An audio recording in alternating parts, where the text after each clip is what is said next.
ça, pour moi, ça peut être une excuse et qui est très dommage, en fait, tu vois, qui est compréhensible. Je veux pas dire que je la comprends pas, cette excuse, tu vois. Mais, si tu t'ouvres un petit peu, je pense que tu te rends compte que tu as des modèles de réussite qui viennent de partout, tu vois. Moi, je suis jamais un génie, jamais un premier de la classe, un bosseur, un bachoteur ou autre. Je suis le glandeur au fond de la classe qui fait marrer ses potes, où tous les profs ils disent ouais, qu'est-ce qu'on va faire de lui, enfin tu vois, pas du tout destiné à finalement ce que j'ai pu réussir à faire. Ravi de t'accueillir, Steve, entre nous. Des marques commencent à le contacter pour qu'il promotionne leurs produits. Ce chapeau, il a changé ma vie. Transformer les difficultés en avantages, qui plus est avec recul et une certaine dose d'humour, Steve Oumponou, influenceur volubile, chef d'entreprise rayonnant. Kang de sa classe, personne ne croyait en lui. Pourtant, après 2 échecs entrepreneuriaux, il arrive à renaître de ses cendres et lance Phoenix, qui lutte contre le gaspillage alimentaire et vaut plusieurs millions d'euros. J'ai la chance et l'honneur de recevoir Baptiste Corval. Merci Baptiste d'être là. Merci Steve pour l'invitation. Bienvenue dans le cocktail des excuses. Let's go. Est-ce que tu peux te présenter, déjà en quelques mots, rapidement te présenter pour ceux qui ne te connaissent pas? Bah, du coup, moi, je m'appelle Baptiste, comme tu l'as dit. Je suis de formation, effectivement, ingénieur informaticien. J'ai très tôt commencé à travailler, ce qui m'a donné un petit peu ce goût d'entreprendre. Très tôt, c'est quel âge? Ouais, j'ai commencé, moi, j'avais 15 piges. Je bossais sur les marchés dans le 18e. D'accord. Et du coup, effectivement, j'ai cette particularité d'avoir monté 3 boîtes. 2 qui sont plantées. Une qui a bien marché, comme tu as résumé. Donc voilà, je suis un entre-failure. C'est beau, ça, entre-failure. Et donc du coup, tu t'es lancé à 15 ans sur les marchés. Ouais. T'as travaillé pendant combien de temps? Sur les marchés, j'ai travaillé pendant 8 ans. Ok, ouais, quand même. Ouais. Après, je bossais le week-end. J'avais mes études en parallèle, mais je bossais le week-end. Ok. Et donc, quand tu as lancé cette première boîte, donc du coup dans le prêt-à-porter, tu l'as eu pendant combien de temps? Enfin, tu l'as arrêté au bout de combien de temps?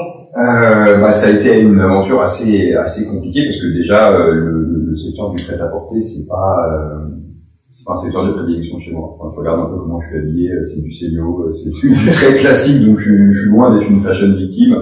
J'ai beaucoup moins de style que toi, je sais un peu. Ouais, mais ça reste du prêt-à, hein. Voilà, mais du coup là. Merci, je prends. Il faut. Et la marque de prêt-à-porter, on l'a lancée en 2010. On a connu un peu pas mal de déboires exogènes à l'activité, c'est-à-dire qu'on a eu la révolution tunisienne, on s'est produit en Tunisie, donc en fait dans le prêt-à-porter, tu as une partie collection que tu fais au début pour aller voir tous les magasins et négocier des commandes, et après tu as la partie production l'année d'après. Et donc du coup, révolution tunisienne, ça nous a pas aidé, ça a tout décalé d'1 an pour nous. Dans cet intervalle, je remonte une autre boîte avec 2 associés. Et c'est pour finir sur la marque de vêtements, la 2e année, donc au moment où on produit, on avait signé beaucoup de commandes, on était très contents. Et aux années de production, l'usine de fabrication a 3 mois de retard, enfin d'abord 1 mois, 2 mois, 3 mois de retard. M'appelle pour me dire en fait il me faut plus d'argent parce que plus j'ai de retard, plus je dois payer mon loyer, mes ouvriers, etc. Mais nous on avait déjà tout payé et on n'avait plus d'argent. Et donc du coup j'ai essayé de lui expliquer que en fait si j'avais pas les vêtements, je pouvais pas les vendre.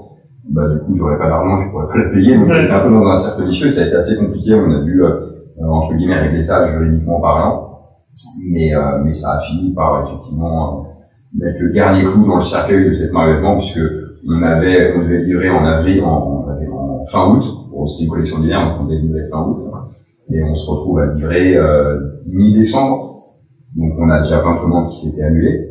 Et ceux qu'on livre mi-décembre nous disent ok, on est 3 semaines avant les soldes, donc du coup c'est un peu compliqué de prendre des nouvelles marchandises à ce moment-là. Donc on essaye de se débrouiller pour ouvrir une petite boutique à Paris pour essayer d'écouler la cam qu'on avait, parce que il faut vendre, quoi. Je veux dire, on a des prêts, on a beaucoup d'argent investi, donc faut y aller.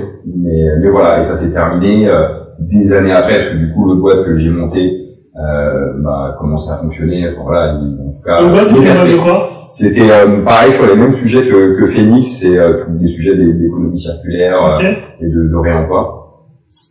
Et donc la marque de vêtements, je finis par vendre ce qui nous restait en stock à des stockeurs des années après pour clôturer la boîte sans dette, rien, vraiment on ferme proprement. Et comment on se dit, tu sais, à un moment quand on lance une activité et qu'on se voit qu'en fait, on a nos partenaires qui ne suivent pas, qui ne nous suivent pas, parce que donc l'autre, tu me disais, il a eu des problèmes de trésorerie, il a eu des retards dans son engagement. Comment on se dit, ok, je vais me remettre dedans, je vais le relancer tout de suite une boîte. Faut avoir dans le pantalon, comme on dit, pour pouvoir se dire, ok, j'y vais, je retourne une autre boîte, non? Ouais, je pense qu'une fois qu'on s'est lancé, on n'arrête plus de courir, quoi. En fait, c'est un peu comme un marathon, quoi. Tu marches, et à la fin, quand tu arrives au 40e kilomètre, tu cours et tu sais plus pourquoi, en fait. Mais juste, ça avance tout seul et ça marche comme ça. Donc, pour moi, l'entrepreneuriat, c'est un peu pareil. Il y a beaucoup de gens qui ont plusieurs échecs et après, ça finit par fonctionner. Ou pas, mais en tout cas, la plupart du temps, c'est sûr que le travail y paye. Donc, moi, j'ai toujours voulu être entrepreneur. Le seul vrai patron que j'ai eu au-delà des marchés, je lui dis direct, je serais fidèle dans la boîte, c'est-à-dire que dans l'informatique, tu sais, t'es beaucoup chassé des marchés, etc. Donc moi, je lui dis, je te garantis que je vais rester dans ta boîte, mais apprends-moi à monter une boîte. C'est quoi la compta, comment on vend, toute cette mécanique que j'avais pas, parce que dans mon école d'ingénieur, t'apprends à coder, t'apprends à faire des réseaux d'administration système, mais pas du tout à monter une boîte. Ça, c'est intéressant. C'est quoi? C'est dans la première boîte, ça, ou la deuxième boîte où t'as demandé ça à ton... En fait, j'ai un parcours d'ingénieur en alternance. D'accord. Un truc qui s'appelle l'EPA, qui s'appelle toujours l'EPA d'ailleurs, le groupe Epitech, Epita, etc. Et donc du coup, ça a été mon seul vrai patron. D'accord. C'est lui qui t'a appris à monter un business. Exactement, c'est devenu un pote et tout. Et comment tu dis, donc du coup, pour ta deuxième boîte, donc la première, je suppose que t'étais tout seul, c'est ça? La première, on était deux, non. Vous étiez deux? Ouais, on était deux. C'est un pote à toi, ou c'est quelqu'un que t'as rencontré, c'est la famille? Et la deuxième boîte, c'est tes associés, c'était qui? C'était de la famille aussi? C'était alors mon associé actuel, Jean, et quelqu'un aussi de la famille, mais plus un cousin de mon père, quelqu'un d'assez éloigné. Ok. Voilà. Et comment, tu comprends pourquoi je te pose cette question, c'est comment on trouve ses associés, tu vois? Comment tu t'es dit, ok, c'est la bonne personne qui va fitter à mon business? Parce qu'il y a plein de gens, tu vois, là dans la communauté, les gens me disent, ok, j'aimerais m'associer à quelqu'un, ou sinon je prends mon meilleur pote, ou sinon je prends quelqu'un, ou ma copine pour d'autres. Mais comment on trouve son associé? C'est un peu particulier en vrai, parce que pour moi, l'analogie que je fais, c'est que c'est la même chose que de rencontrer sa femme ou son homme. C'est exactement la même chose. C'est un feeling, c'est une alchimie, c'est très. Il y en a qui essayent beaucoup de processer, de mentaliser, de dire moi je suis un sales, donc il me faut un technicien, ou l'inverse.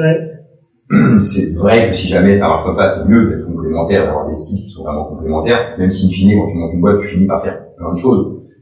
Et de devoir découvrir, de te découvrir de nouvelles compétences, mais il y a une vraie part d'instinct en fait. Je préfère quelqu'un avec qui j'ai un feeling, même si jamais on n'est pas forcément complémentaire sur le papier, parce que je sais qu'il est capable avec un grand C en fait, et que si jamais il faut faire de la compta, il va apprendre des bases ou autre, tu vois, inversement. Mais je pense que ça s'explique pas en fait.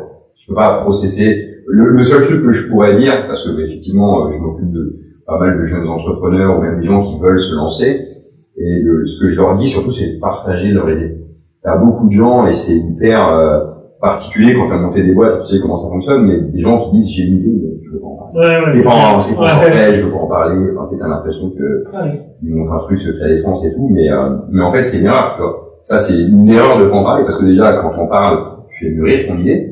Tu dis les gars, je voudrais faire ci, je voudrais faire ça, qu'est-ce que vous en pensez? Ah bah non, mais qu'est-ce qui se passe dans ce cas de figure, etc. Enfin, tu vois, ton idée, elle va vraiment se construire en échangeant avec les gens, et puis surtout, si tu parles de ton idée, bah, t'as des gens qui naturellement, ton idée, ça va les inspirer, et ils vont avoir envie, de bosser avec toi, tu vois, vraiment très naturellement. Et donc, le conseil que je peux donner pour toi associer, c'est rencontrer des gens et échanger sur le projet que vous proposez. Ok. Et donc toi c'était une rencontre qui a fait que c'est ça, moi les deux premières boîtes c'est assez famille pour le coup. Donc voilà, contexte. Alors la première boîte avec mon cousin, la marque de vêtements, c'est une vraie volonté de notre part, on nous disait pour tout un cheminement qui était pas tout ce qu'on avait prévu à la base, mais on dit ouais viens on le fait et on a fini par le faire. Mais voilà, sinon après c'est des rencontres, je te présente mon idée, ok ça m'intéresse, on commence à bosser un peu de façon non cadrée et puis après on s'associe. Okay. Et du coup, la troisième boîte, donc là, qu'est-ce qui se passe avec la deuxième boîte? Elle marche, elle marche pas? Ça marche, il y a des gros conflits d'associés comme 70 ou 80% des startups. Exactement. On avait de l'argent, on avait idée qui était intéressante, qu'on avait développée, etc., mais conflit d'associés. Voilà. Sans forcément m'étaler sur le sujet, ça a été assez compliqué, donc du coup on finit par séparer les deux boîtes, et Phoenix devient un spin-off à la base, même si aujourd'hui ça a quand même beaucoup évolué, c'est un spin-off de cela, ça les trois associés, ça va très loin, l'administration judiciaire et tout, donc c'est vraiment un traumatisme entrepreneurial un petit peu, et donc du coup on finit par se dire, en fait, on laisse le mec avec qui on veut pas bosser tout seul, il récupère la boîte, et nous on monte une boîte à côté. Voilà, donc pour nous, le petit spoiler, c'est que Phoenix, pour Jean et moi, c'est plus la renaissance entrepreneuriale vraiment que la seconde vie des produits. Enfin, tu vois, quand on pense au Phoenix, on est un peu de la même génération, donc je sais pas si ça te parle, je suis tu vois, plus que ça, tu vois. Et, tu sors d'un conflit qui est dur, tu vois, où vraiment t'as pas envie de vivre ça, et c'est très compliqué, et c'est dommage, surtout, tu vois, c'est du gâchis. Et tu te dis, ok, je me relance, tu vois, mais dans la foulée, et puis moi, c'était la troisième pour le coup, tu vois, ça qu'il y en avait une qui marchait pas, où j'avais galéré et tout, j'en lance une autre, pareil, ça galère, tu te dis, à un moment, faut que ça marche. En fait, voilà, c'est là où tu te déconnectes d'une certaine manière de la réalité. Ça veut dire que tu ne mentalises pas les risques, tu vois, il y a aucun moment où tu te poses dans ta chambre ou, avec tes proches et tu te dis, bon, alors, attends, je vais faire un point sur ma vie, ma situation financière, etc., qui était catastrophique à l'époque, mais je m'en suis rendu compte que plus tard, en fait, tu vois ce que je veux dire. C'est un peu particulier, tu vois, mais tu te dis pas, j'ai 1400 balles de crédit tous les mois, sans salaire, parce que du coup, j'ai plus de boîte, et c'est même pas pour une baraque, pour une voiture, ou je ne sais quoi, c'est genre juste pour les boîtes d'avant, tu vois. Donc, c'est là, mais en fait, t'y vas, tu vois, et puis... T'y penses pas, en fait. Et c'est super, ça. Quand t'as commencé, du coup, en fait, t'as pris un crédit, toi, c'était tes fonds propres, c'est Non, c'est un crédit, en fait, dans le prêt-à-porter, on avait financé, je dirais 90% de notre production en précommande. C'est-à-dire des magasins qui te disent, un peu partout dans le monde, tu fais des salons, et après, ils disent, je te prends tes modèles, ou tu signes des commandes. Le Next, des trucs comme ça. Le Next, le Bread and Butter. Et c'est marrant parce que, pour la petite anecdote, il y avait le site français déjà à l'époque, au tout début. Exactement, le corner créateur et tout. Et donc du coup, moi je m'étais dit, c'est génial, on va aller voir les banques, tu sais, ils font des crédits, je sais plus comment ça s'appelle, par relais, mais en gros ils financent, ils voient les bons de commande qui sont signés et tout, t'as plus qu'à livrer, et ils financent une partie de ça. Donc moi, je suis arrivé avec mes espérances en me disant, les banquiers vont m'aider. Spoiler, pas du tout. Donc, du coup, là, tu te dis, on va emprunter l'argent finalement pour financer la production. Le monde de commandes sont là, qu'est-ce qui peut nous arriver? On finance ça. Et donc, tu t'empruntes en perso, quoi. Enfin, c'est la boîte qui emprunte, les cautions perso de la boîte. Donc, dans tous les cas, tu payes. Et donc, voilà, c'est comme ça que tu arrives à t'endetter. Et pour votre boîte, c'est pareil. On avait fait le prêt Scientipo, on avait fait tous les prêts qu'on pouvait faire. T'as vu perso aussi derrière, quoi. Si la boîte marche pas, c'est toi qui payes en perso. Donc, tu t'es emprunté, tu peux parler du montant ou pas? Ouais, je t'ai dit, j'avais en tout, j'avais trois prêts, et ça je pense que j'en avais pour 1500 balles, entre ça, entre 1002 et 1004, je pense. Tu vois. Par mois? Ouais, par mois, et sur 10 fiches, quoi. Ok. Ça fait du 140, 150 000 euros à peu près. Ouais, on avait fait 80, ouais, c'est ça. Donc, la première leçon que je retiens de ça, c'est que faut croire en son projet. Faut croire en son projet parce que, en fait, comme tu disais à juste titre, tu t'engages à payer, moi j'ai arrondi à 1500 euros par mois, et c'est pas pour un bien immobilier, c'est pas pour un mariage, c'est pas pour acheter une voiture, c'est pas palpable encore. Donc du coup, faut vraiment croire en son projet, en se dire, ok, je me mets en danger, je mets mon entreprise en danger en guillemets, en te disant, ok, je crois en le projet, et si ça marche pas, t'es obligé de tout rembourser parce que la banque elle t'attend pas, faut que tu rembourses. Ah bon, ça c'est sûr qu'on n'a pas eu trop de cadeaux, on va pas se mentir à ce niveau-là, ça a été un peu saignant, mais bon voilà, après il faut... hyper intéressant. Ouais. Et tu peux me parler un peu des salons que tu as fait à l'époque pour des gens qui veulent se lancer dans la mode? Donc du coup, moi je parlais de Wooznext, tu m'as parlé du Bread and Butter, en Allemagne, c'était très cool, le Bread and... En fait, le Wooznext était très sympa, et surtout on avait une équipe du Wooznext, je sais plus comment ça s'appelait, Luc Bien, je crois, un truc comme ça à l'époque. Mais enfin, moi, une équipe créateur et tout, qui était vraiment très, très, très sympa, et puis, tu vois, qui te donnaient un feedback. Encore une fois, tu te donnes un feedback, tu vois, c'est des mecs, nous, on n'est pas de la mode. Enfin, mon cousin et moi, on n'est pas de la mode, on est des autres. Genre, vraiment, quand j'arrive au salon, on voit des moteurs en Allemagne, je suis avec une petite chemise, limite ma veste de costard, mon pantalon, mes chaussures. Vendeur de bagnole. Au milieu de mecs qui ont les chapeaux, qui sont bien sapés, qui ont des pantalons à 3 jambes et tout. Et moi, je suis là, j'ai rien à voir avec l'histoire, tu vois ce que je veux dire. Mais bon, après, c'est exceptionnel. Après, nos vêtements, pour le coup, étaient assez, avaient vraiment du style et une ADN qui en plus nous correspondait. Donc, c'était assez cool. Mais ouais, c'est vrai que eux, ils nous ont vraiment challengé sur, voilà, ce qu'on proposait, tu vois, et c'était cool d'avoir leur avis, leur retour. Donc, très cool, les équipes du business, et on l'a fait 2 années de suite. Et le bread and butter, bread and butter, c'est un vrai nom, bread and butter. Alors, je crois que maintenant, ils prennent plus trop les créateurs et tout. Enfin, je sais que nous, on avait été sur la dernière année, nous, en tout cas, avec notre marque, on aurait pu y aller. Donc, c'est une question de DA et tout, je pense qu'on matchait plus trop avec la nouvelle direction artistique qu'ils avaient pris.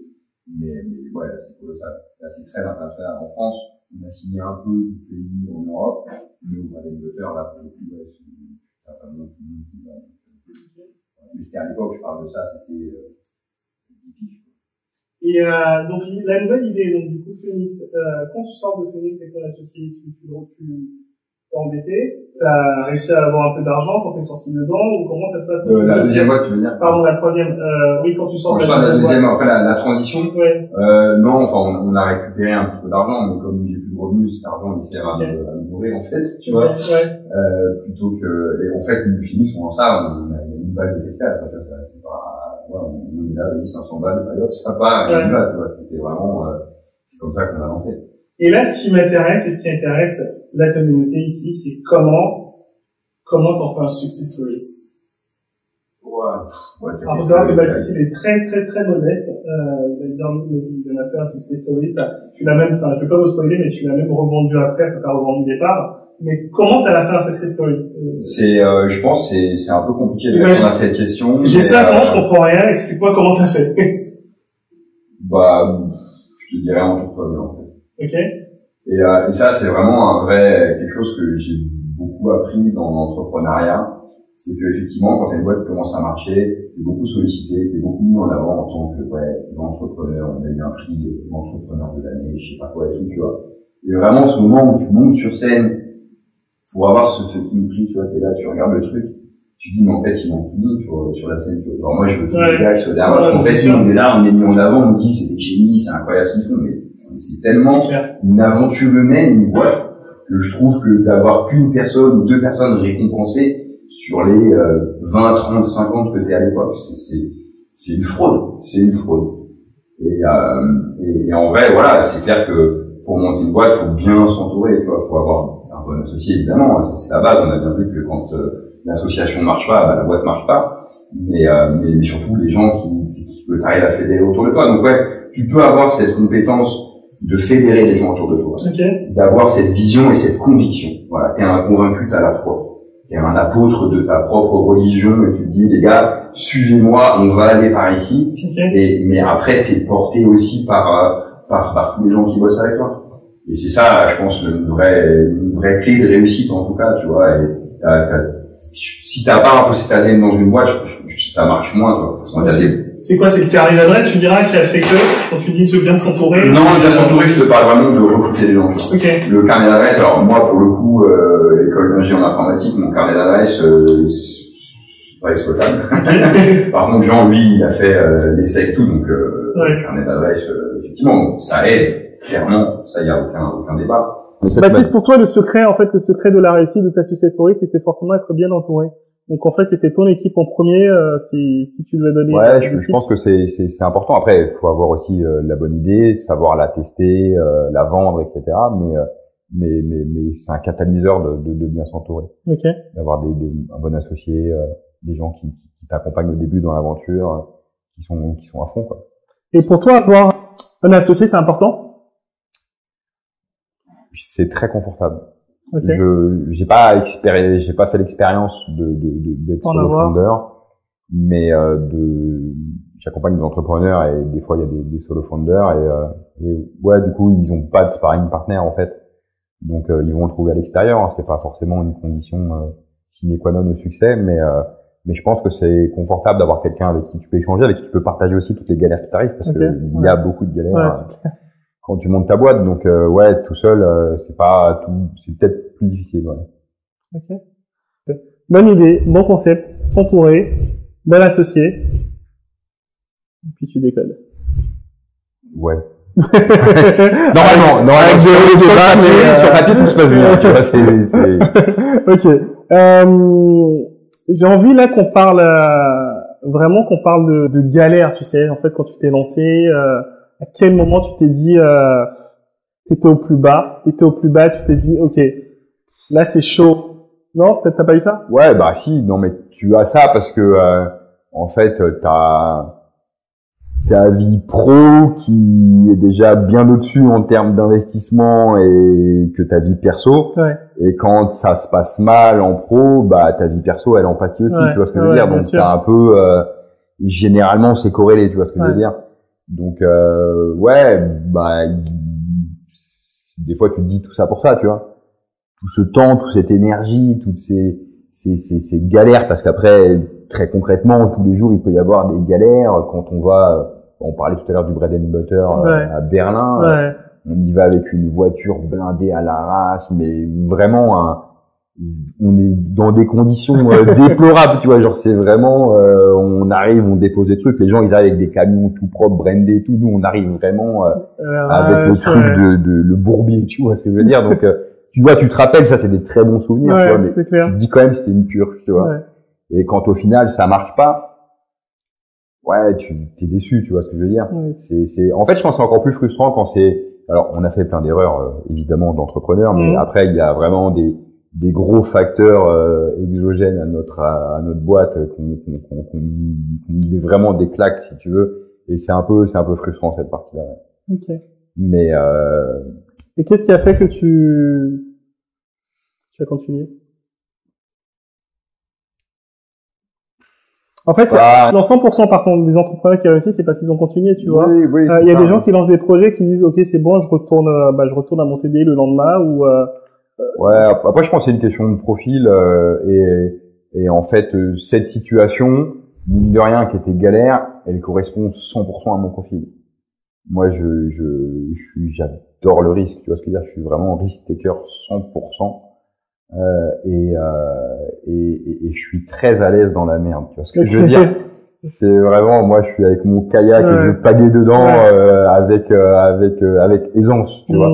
Parce que je suis un pompier, l'urgence, tu vois, j'ai beaucoup de sang-froid, tu vois, donc, quand il arrive un cataclysme, généralement, je me mets pas à courir dans une pièce avec les bras en l'air, tu vois. C'est plutôt, ok, on pose, on avance. Et donc, du coup, ça m'anime un petit peu, tu vois. Donc, je suis très bon là-dedans, tu vois.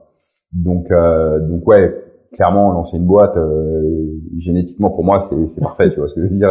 Les galères, s'adapter, pivoter, trouver, tricher, tout ça, tu le fais beaucoup au début, tu vois. Donc, ça me va. Donc, je l'ai pas vécu comme sûrement, je le vis pas comme un drame. Parce que, et ça c'est pareil quand tu lances ta boîte et ça va te parler ce que je te dis, mais quand tu lances ta boîte, tu te réveilles tous les jours, même si c'est la merde, tu vois, t'as la banane, t'es là, tu bosses pour toi, tu vois, tu continues, et puis surtout le moindre petit truc positif, ça devient t'as gagné la Coupe du Monde, tu vois.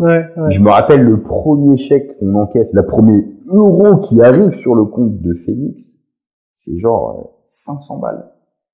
500 balles dans notre tête, on était là. Ouais, les gars. Mais tu vois ce que je veux dire, bien sûr. Ça me parle totalement ce que tu dis. C'est vague émocionnel, en fait.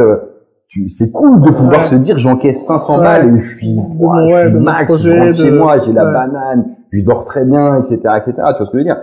C'est fou. Et ça, c'est quand tu montes une boîte que tu vis des trucs comme ça. C'est clair. Après, inversement, des fois, il y a des galères, t'apprends un truc, t'es là, putain, comment je vais faire et tout, machin, mais voilà, moi, cet ascenseur-là, c'est mon délire. Genre, vraiment, je kiffe. Tu vois, c'est un peu maso, peut-être, tu vois, mais je trouve que ça fait vraiment partie de l'adrénaline que tu peux retrouver quand tu lances une boîte. Et après, probablement que certains profils sont moins fans de ça et vont moins bien le vivre en fait, tu vois, d'une certaine manière. Et c'est là où être associé avec quelqu'un, si lui il a plus un profil comme moi, fonceur machin et toi t'es plutôt imprudent et que tu vois, tu peux aussi tu lui transmets de l'énergie à un moment et du coup, tu vois, c'est cool, tu vois, de le vivre à deux aussi, tu vois, parce qu'il y a cet équilibre aussi émotionnel et de tempérament qui opère. Donc, comment vous avez fait avec ton équipe pour faire le premier million d'euros? Je dirais au bout de peut-être 3 ans, je pense. Ok. Vous l'avez lancé là, c'était en quelle année? On a créé en 2014, donc 2017, ouais. Okay. J'ai pas les chiffres en tête et tout. C'est beau, hein, au bout de 3 ans. Ouais, c'est pas le premier million mensuel, hein, c'est sur une année. Ouais, hein, mais donc, c'est beau. Donc, oui, on était. Comment on a fait là encore une fois, hein, je pense que c'est du travail, c'est beaucoup se remettre en question. Ça veut dire que ton produit tu le proposes, mais des fois il marche pas, il faut pivoter, il faut trouver, faut le vendre aussi. C'était quoi le business model à l'époque? Le business model à l'époque, c'est en gros, on s'occupait des invendus de la grande distribution, et ça leur apportait soit de la réduction de frais de traitement de déchets ou de la déduction fiscale, du chiffre d'affaires, etc.